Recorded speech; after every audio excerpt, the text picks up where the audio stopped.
আমি মমতা ব্যানার্জির রাজনৈতিক কিন্তু চরম বিরোধী। আপনারা জানেন, উঠতে বসতে সেই দলের নেতাদেরকে আমি চোর বলি, চোরগুলোকে আমি চোর বলি, ভালো লোককে আমি চোর কোনোদিন বলি না। তারপরেও বলছি, এই মুহূর্তে পশ্চিমবাংলার সব থেকে বড় দলটার নাম তৃণমূল কংগ্রেস।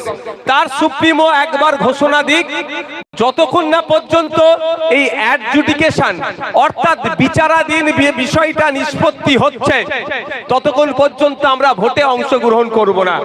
এ কথা মমতা ব্যানার্জি একবার বললে, মমতা ব্যানার্জির পাশে কেউ দাঁড়াক আর নাই দাঁড়াক, ভাঙড়ের 11,500 মানুষের স্বার্থে, রাজ্যের 60 লক্ষ মানুষের স্বার্থে নওশাদ সিদ্দিকী মমতা ব্যানার্জির পাশে দাঁড়িয়ে বলবে আমরা পশ্চিমবাংলার মানুষ ভয় বয়কট করব।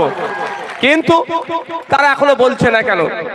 আমরা রাজনৈতিক দল ছোট, এই সবে আমাদের গাছ বীজ বপন হয়েছে। আমরা 294টা সিটে যদি ক্ষমতা ধরতে পারতাম আজকের ডেটে, তাহলে মমতা ব্যানার্জিকে বলতে লাগতো না, আমরা বলতাম প্রথম ভোট বয়কট করছি। যারা 294টা সিটে বলে একজনের ছবিতেই হবে, একজনই প্রার্থী, সেটা মমতা ব্যানার্জি, তার মানে তাদের দলটা কত হেভিওয়েট তাদের কথা অনুযায়ী।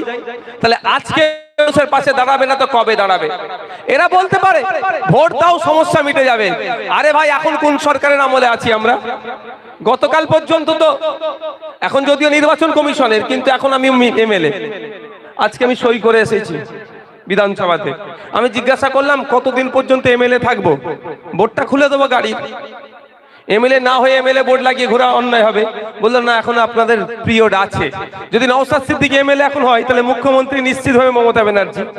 তাহলে আপনাদের আমলে 60 লক্ষ মানুষের নাম কাটা গেল, কিছু করতে পারছেন না, আবার আগামী দিনে বলবেন আমাকে ভোটে নিয়ে আসো, আমি তোমার নাম ঠিক করে দেবো।